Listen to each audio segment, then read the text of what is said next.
하나님께서 아브라함을 부르신 후에 이렇게 말씀하셨습니다. 내 자손이 밤하늘에 빛나는 별과 같고 바닷가의 모래알과 같이 창대하게 해주겠다. 내가 너로 큰 민족을 이루고 내게 복을 주어 내 이름을 창대케 하리니 너는 복의 근원이 될지라. 놀라운 축복을 주셨습니다. 그런데 20년이 지나도록 하나님께서는 아브라함에게 아들을 주시지 않았습니다. 하나님께서 다시 찾아오셔서 창세기 13장 16절에서 내가 내 자손으로 땅에 티끌 같게 하리니 사람이 땅에 티끌을 셀 수 있을진데 내 자손도 세리라. 하나님께서는 다시 찾아오셔서 또 한 번 동일한 축복을 주셨습니다. 세월이 자꾸만 흘러갔습니다. 그럼에도 불구하고 여전히 아브라함에게는 자식이 없었습니다. 그래서 창세기 15장에서 아브라함은 하나님께 물었습니다. 하나님, 나는 무자하오니 나의 상속자는 이 다메섹 엘리에셀이니이다. 주께서 내게 씨를 주지 아니하셨으니 내 집에서 길린 자가 내 상속자가 될 것이니이다. 하나님께서 약속하셨지만은 하나님께서 내게 아들을 주시지 않으시니까 이제는 내가 나이도 많고 더 기다릴 수가 없으니까 우리 집의 종들 가운데서 아주 신실한 엘리에셀을 상속자로 삼겠습니다 하고 하나님께 말씀을 드렸습니다. 이때 하나님께서 말씀하시기를 그 사람은 내 상속자가 아니라 내 몸에서 날 자가 내 상속자가 되리라고 말씀하셨습니다. 그리고 하나님께서는 아브라함을 밤에 밖으로 불러내셔서 이렇게 말씀하셨습니다. 하늘을 우러러 뭇별을 셀 수 있나 보라. 내 자손이 이와 같으리라. 또다시 하나님께서는 놀라운 축복의 말씀을 주셨습니다. 이렇게 하나님께서 3번씩이나 아브라함을 찾아와서 축복을 해주신 시간이 10년이 지나갔습니다. 3번씩이나 축복을 해주시고 또 10년이라고 하는 세월이 지나갔습니다. 이제 아브라함의 나이가 85세가 되었습니다. 그의 아내 사레의 나이는 75세가 되었습니다. 아이를 생산할 수 있는 한계를 벌써 지나버리고 말았습니다. 이제는 더 이상 기다릴 수도 없게 되었습니다. 참으로 기가 막히는 것입니다. 우리가 마음이 답답하고 클클할 때에 산으로 올라가서 금식 기도를 하든지 주님 전에 올라와서 눈물을 펑펑 쏟으면서 기도를 드릴 때가 있습니다. 그렇게 간절히 기도할 때에 하나님께서 응답하시고 말씀도 주시고 격려도 해주시고 위로도 주실 때가 있습니다. 우리는 영적인 체험을 안고 감격적으로 산을 내려오고 집으로 돌아갈 때가 있습니다. 그런데 집으로 돌아오면은 냉정한 현실이 우리를 기다리고 있습니다. 산에서 기도하는 것과 주님의 몸된 교회에서 울면서 기도하는 그때와 전혀 다른 고통스러운 일이, 그 현실은 조금도 변하지 않고 그대로 우리를 기다리고 있을 때를 경험하였을 것입니다. 아브라함의 경우도 마찬가지였습니다. 그는 타는 횃불 가운데서 나타나신 하나님을 만났습니다. 하나님의 축복의 음성을 들었습니다. 환상을 보았습니다. 영적으로 충만한 상태로 하나님의 축복을 받고 집으로 돌아왔습니다. 그러나 그곳에는 여전히 안타까운 현실이 기다리고 있었습니다. 그것은 바로 아직도 그에게는 자식이 없다고 하는 현실입니다. 오늘 본문에 보면은 사례가 여호와께서 내 출산을 허락하지 아니하셨으니라고 고백을 하고 있습니다. 여기서 우리는 사례의 깊은 고민을 추측해 볼 수가 있습니다. 내가 이 나이에 육체적으로 아이를 갖는다는 것은 불가능해. 내 몸종인 하가를 통하여서 자식을 번성하는 것이 현실적이고 더 현명한 일일 거야. 이 사라의 생각은 당시 사회법으로 볼 때에 얼마든지 가능한 생각이었습니다. 고대 유명한 바벨론의 함무라비 법전에도 양자 입양에 대한 규정이 분명히 기록이 되어 있습니다. 우리나라에서도 과거에 한 가문에 시집을 온 며느리가 아들을 낳지 못하면은 시바지를 통하여서 아들을 낳게 하고 그 아들을 입양할 수 있는 제도가 있었던 것을 우리는 잘 알고 있습니다. 동서고금을 막론하고 옛날에는 그 가정에 자식이 없을 때는 시바지를 통하여서 자식을 얻는 것을, 그것을 죄라고 생각하지 않았던 것입니다. 이런 점에서 볼 때에 사라의 제안은 당시의 사회법이나 관습상으로 지극히 정상적인 일이었을 것입니다. 여종과 동침하여 아들을 얻으라, 이 말은 사라가 자식이 없는 죄책 때문에 이렇게 남편에게 제안을 했다고 생각해 볼 수가 있습니다. 남편에 대한 애정과 가문의 핏줄을 이어주어야 한다고 하는 생각 때문이었다고 추측할 수도 있습니다. 이 여인의 마음을 우리는 나쁘다고 말할 수가 없을 것입니다. 그럼에도 불구하고 이러한 사라의 생각과 행동을 오늘 성경 말씀은 잘못되었다고 말씀하고 있습니다. 우리는 무슨 일을 결정하려고 할 때에 적어도 3가지를 먼저 고려해야 할 것입니다. 첫 번째로는 이것이 성경적인가? 두 번째로는 이것이 신앙적인가? 세 번째로는 이것이 신학적인가? 그리고 나서 우리가 기도한 후에 결정해야 할 것입니다. 사라의 실수 다음으로 이어지는 아브라함의 실수를 오늘 성경 말씀은 기록하고 있습니다. 아브라함은 사라가 극도의 불안한 상황 속에서 내뱉었던 이 말을 너무 쉽게 동의하고 받아들이고 말았습니다. 그가 진정으로 온전한 믿음의 사람이었다고 한다면 사라의 제안을 단호히 거부해서야 할 것입니다. 왜냐하면 그것은 하나님의 뜻이 아니기 때문입니다. 왜냐하면 그것은 신앙적인 방법이 아니었기 때문입니다. 왜냐하면 그것은 사라의 제안은 그녀의 진실이 아니었기 때문입니다. 내 몸종을 통하여서 아기를 낳으십시오, 이 말이 사라의 진심이었겠습니까? 아브라함은 이렇게 말했어야 할 것입니다. 여보, 당신이 오죽하면 그런 말을 하였겠습니까? 그러면 안 됩니다. 하나님의 약속을 믿고 우리 함께 기다립시다. 임신하지 못한 사라를 위로하고 격려하고 용기를 주었어야 마땅하였을 것입니다. 이것이 믿음의 사람이요 남자로서의 할 일이었을 것입니다. 그런데 아브라함은 사라의 인간적인 고통을 헤아리지 못하고 그 제안을 덥석 수락하고 말았습니다. 여기서 엄청난 비극이 시작된 것입니다. 하갈은 잉태하자 말자 여주인 사라를 무시하기 시작하였습니다. 감히 말할 수 없는 하여와 같은 은혜를 입었으면서도 잉태하자마자 완전히 딴 사람이 되고 말았습니다. 거들막을 피우고 아나무인이 되고 말았습니다. 견디다 못한 사라가 아브라함에게 이렇게 불평을 합니다. 내가 받는 모욕은 당신이 받아야 옳도다. 내가 나의 여종을 당신의 품에 두었거늘 그가 자기의 임신함을 알고 나를 멸시하니 당신과 나 사이에 여호와께서 판단하시기를 원하노라. 이 말을 들은 아브라함이 사라에게 말합니다. 당신의 여종은 당신의 수중에 있으니 당신의 눈에 좋을 대로 그에게 행하라. 아브라함은 그의 아내 사라에게 그 하갈을 마음대로 하라고 허락을 합니다. 이 말을 들은 사라는 노골적으로 하갈을 학대하기 시작을 하는데 견디다 못해 하갈은 그만 도망을 가버리고 말게 된 것입니다.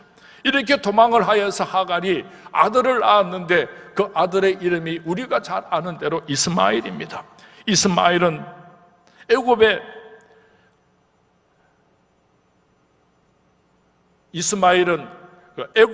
이스마엘 후손이 바로 애굽이라고 하는 나라가 되었습니다.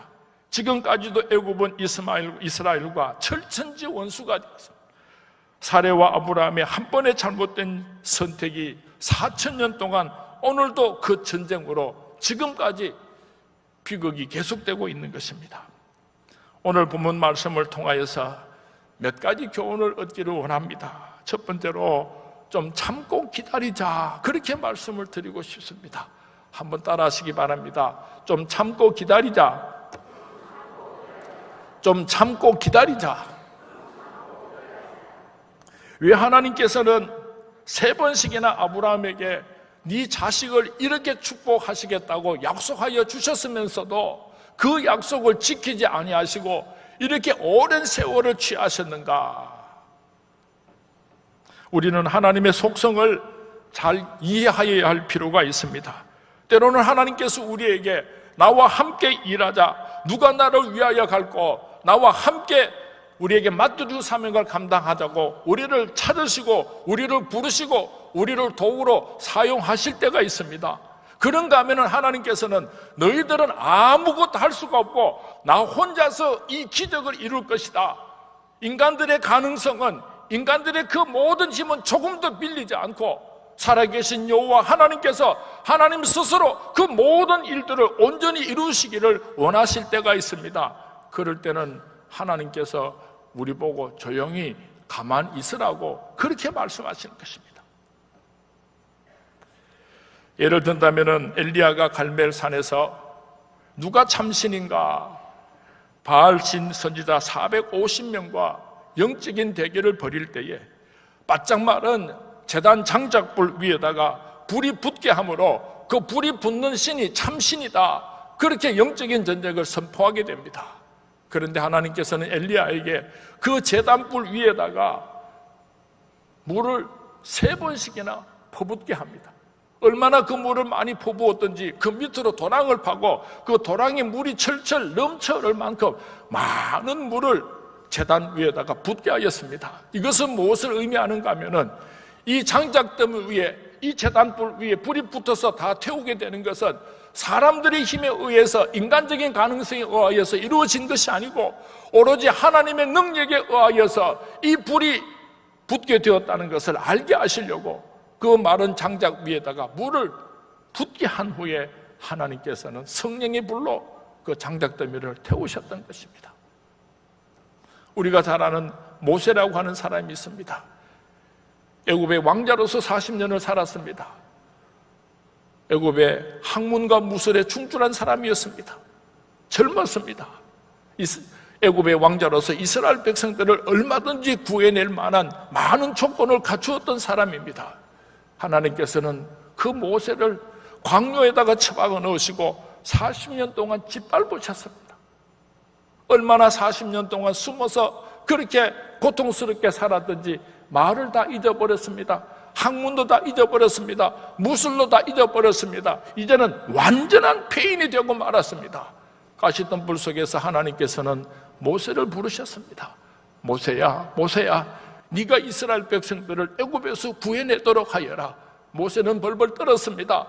나는 입술이 우둔한 자입니다. 보낼 만한 자를 보내소서. 모세는 이제 아무것도 할 수 없는 폐인이 되어 있었습니다. 그러나 하나님께서는 그 모세를 붙잡으시고 이스라엘 백성들을 애굽에서 구해내신 것을 우리는 잘 알고 있습니다. 모세가 내가 내 힘으로 이스라엘 백성들을 애굽에서 구해내었다 하면서 하나님의 영광을 도둑질하지 못하게 하시려고 하나님께서는 그 모세를 40년 동안 낮추시고 하나님께서는 그 모세를 붙잡으시고 사용하셨던 것을 우리는 잘 알고 있습니다. 오늘 정말 어려운 가운데 계시는 성도님들이 있습니까? 하나님께서 살아 계시다면 내가 그렇게 참고 오랫동안 기다렸는데 아직도 이 고통은 끝이 나지 않고 왜 하나님께서는 오늘도 나에게 이런 아픔을 주십니까? 하고 하나님을 원망하고 계시는 성도님이 있습니까? 조금만 더 참았으면 좋겠습니다. 조금만 더 참았으면 좋겠습니다. 조금만 더 낮아졌으면 좋겠습니다. 겸손해졌으면 좋겠습니다. 나는 아무것도 할 수 없습니다. 나는 아무것도 할 수 없습니다. 두 손 들고 항복할 수 있게 되기를 바랍니다. 요셉은 아름답고 화려한 꿈을 꾸었습니다. 아버지와 형들이 그 꿈 이야기를 함께 들었습니다. 그러나 꿈과는 정반대로 그 꿈 때문에 오히려 형들의 미움을 받게 되었습니다. 형들은 살기가 등등해졌습니다. 요셉은 구덩이에 던져졌습니다. 애굽 노예 시장에서 보디발의 집에 종으로 팔려가게 됩니다.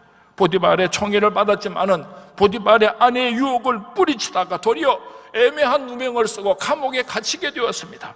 옥에서 만난 관리에게 호의를 베풀어서 한 가닥 희망을 그려보았지만은 그것도 허사로 끝이 나고 말았습니다.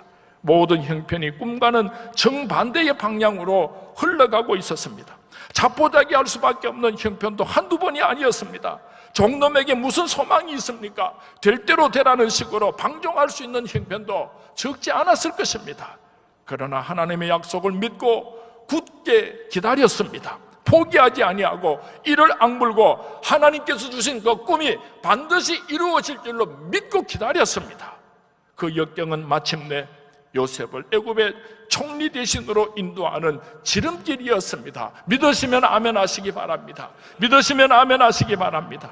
사랑하는 서문의 성도님들이여, 내 뜻과 계획이 최선이라고 누가 보장을 하며 누가 증명을 할 수가 있겠습니까? 최선은 하나님의 섭리의 손길에 달려 있는 것입니다. 내 뜻까지 되지 않는다고 낙심하지 마시기 바랍니다.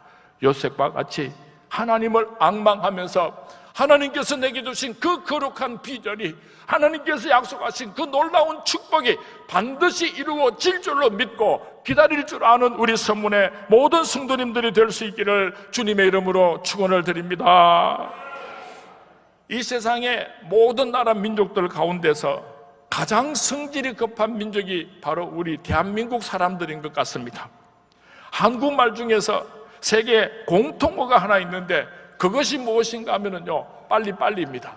중국 가도 중국 사람들이 한국 사람 보면은 빨리빨리, 미국 가도 미국 사람들이 한국 사람들을 보면 빨리빨리, 저 중동에 가도 중동 사람들이 한국 사람을 보면 놀린다고, 한국 사람들이 원체 빨리빨리 하는 걸 좋아하니까 세상 어디를 가든지 한국 사람 보고 너 한국 사람입니까? 그렇게 묻지 않고 빨리빨리 이렇게 인사를 합니다. 어떤 노총각이 12월 31일 날 장가를 갔는데요, 그 다음에 1월 1일 날 아침에 일어나가지고 마누라 보고 여보, 우리 결혼한 지 2년이 됐는데 왜 아직도 아기가 없어요? 이러더랍니다. 참 한국 사람들 대단합니다. 대단해. 밥을 지을 때나 김치를 담글 때는 기다릴 줄 알아야 됩니다. 자꾸만 뚜껑을 열어보면 큰일 납니다. 좀 기다릴 줄 알아야 됩니다. 전도를 할 때도 한 번, 두 번 하고 포기하는 것이 아니라 한 번 씨를 심었으면 반드시 거둘 줄로 믿고 계속해서 찾아가고 기도하고 전도의 열매를 맺어야 할 것입니다. 기도도 힘들고 어렵고 바쁠 때 기도하다가 좀 귀찮든지 한두 번 기도하고 응답받지 못하면 팽개칠 때가 있는데 그렇게 응답받기까지 계속해서 기도하는 우리 서문의 모든 성도님들이 될 수 있기를 주님의 이름으로 축원을 드립니다. 좀 기다렸으면 좋겠어요. 막 하나님께 보채고 막 짜증내고 불평하지 말고 주님의 뜻이 반드시 이루어질 줄로 믿습니다. 기도하는 마음으로 기다렸으면 좋겠습니다. 내일일은 난 몰라요. 하루하루 살아요. 불행이나 여행함도 내 뜻대로 못해요. 험한 이 길 가고 가도 끝은 없고 권해요. 주님 예수 발레미사 내 손 잡아 주소서. 내일일은 난 몰라요. 장래일도 몰라요. 아버지여 날 붙드사 평탄한 길 주옵소서.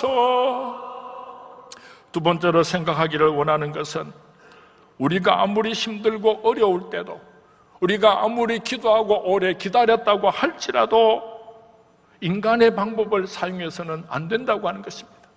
편법을 사용해서는 안 된다고 하는 것입니다. 사라는 아브라함에게 기다릴 만큼 기다리지 않았습니까? 나이가 많기 때문에 더 이상 기다릴 수가 없지 않습니까?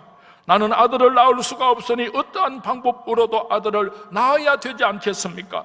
나의 몸종을 통해서 아이를 낳는다면 내 몸의 씨와 같지 않겠습니까? 라고 아브라함을 설득했습니다. 인간의 논리로 볼 때는 너무나 당연합니다. 너무나 합리적입니다. 그러나 그것은 신앙적인 방법이 아니었습니다. 사라의 생각은 내 생각이었지 하나님의 생각은 아니었습니다. 사라의 방법은 내 방법이었지 하나님의 방법은 아니었던 것입니다. 지금 하나님의 약속이 너무 더디기 때문에 인간적인 방법을 사용하려고 지금 생각하고 계시는 성도님이 있습니까? 오랫동안 기도하고 기다렸지만은 하나님의 뜻이 이루어지지 않았기 때문에 내 마음대로 인간적인 방법을 이미 사용하고 계시는 성도님이 계십니까? 돌아설 수 있기를 바랍니다. 그 길은 하나님의 뜻이 아닙니다. 하나님의 축복의 길이 아닙니다. 우리나라 속담에 길이 아니면 가지를 말라는 말이 있습니다. 잘못된 길을 가고 계시는 성도님이 계신다고 한다면 지금 돌아설 수 있기를 바랍니다. 이제는 어쩔 수가 없었습니다. 이제는 늦었습니다. 이제는 돌아갈 수가 없습니다. 이렇게 살다가 죽으렵니다. 그렇게 생각하시는 성도님이 있습니까? 아직도 늦지 않았습니다. 그 길은 멸망의 길입니다. 우리가 육체를 쓰고 사는 동안에 하나님과 같이 거룩할 수가 없고 천사와 같이 순결할 수도 없습니다. 누구든지 때로는 연약해지고 또 때로는 부지불식간에 잘못될 가능성이 누구에게나 다 있습니다. 오늘 믿음의 조상 아브라함도 이런 실족한 길을 걸어가고 있는 것을 우리에게 보여주고 있지 않습니까? 우리가 살아가다가 잘못을 범했을 때에 합동하여 선을 이루시는 하나님께로 돌아와야 하는 것입니다. 우리가 실수로 무슨 잘못을 저질렀다고 할지라도 하나님께로 돌아오면 하나님께서 전화 위복의 축복으로 채워 주실 것입니다. 아라비아의 특산물은 카페트입니다. 집집마다 1년에 1개 정도의 카페트를 짜게 되는데 정부에서 내어진 밑그림을 가지고 그 그림을 보면서 시줄과 날줄을 섞어가면서 아름다운 카페트를 만들게 됩니다. 그런데 그만 실수를 해서 잘못 그 카페트를 짜게 되면 더 이상은 카페트를 만들 수가 없게 됩니다. 그럴 때는 기술자를 부릅니다. 카페트 전문가가 와서 앞으로 이렇게 마무리를 해주시기 바랍니다 하고 다른 그림을 그려주고 가면 그 그림에 의해서 카페트를 완성하게 되면 이 세상에서 하나밖에 없는 걸작품의 카페트가 만들어지게 되는 것입니다. 우리가 오늘까지 어떻게 살아왔던지 잘못된 나의 인생을 전반부로 하고 우리의 모든 잘못을 하나님께 시인하고 하나님 앞에 나의 남은 생애를 내어 맡길 때에 하나님께서 새로운 나의 인생의 그림을 주실 것입니다. 그 그림을 잘 그리셔서 이 세상에서 가장 축복받은 걸작품의 인생의 주인공이 될 수 있기를 주님의 이름으로 축원을 드립니다. 주님의 이름으로 축원을 드립니다. 고민하고 갈등하고 절망하고 자포자기하지 마시고 실패한 내 모습 이대로 하나님께로 돌아오셔서 나의 남은 세계를 하나님 품으로 돌아오심으로 새로운 축복의 삶을 살아가시는 우리 선문의 모든 성도님들이 될 수 있기를 주님의 이름으로 축원을 드립니다. 전부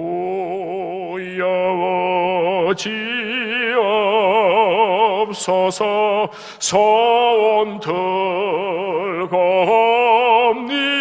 들고옵니다. 주 나를 박대하시면 나 어디 가리까. 내 죄를 씻기 위하여 피 흘려 주시니 곧 되게 하는 마음으로 주 앞에 옵니다. 오늘 본문을 통하여서 배우게 되는 중요한 한 가지 역사적인 교훈이 있습니다. 아브라함과 사레가 한 개는 알고 두 개는 몰랐습니다.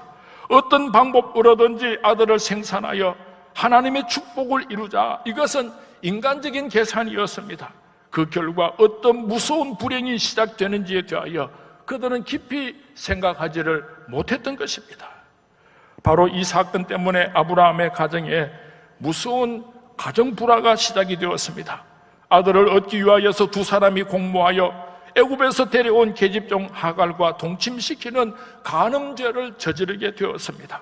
임신한 하갈의 오만 불순함으로 인하여서 사례는 말할 수 없는 마음의 고통을 받아야 했습니다. 그것이 전부가 아니었습니다. 하갈을 통하여 얻은 아들 이스마엘은 아랍 국가의 족장이 되고 이삭을 통하여서 이스라엘이 만들어졌습니다.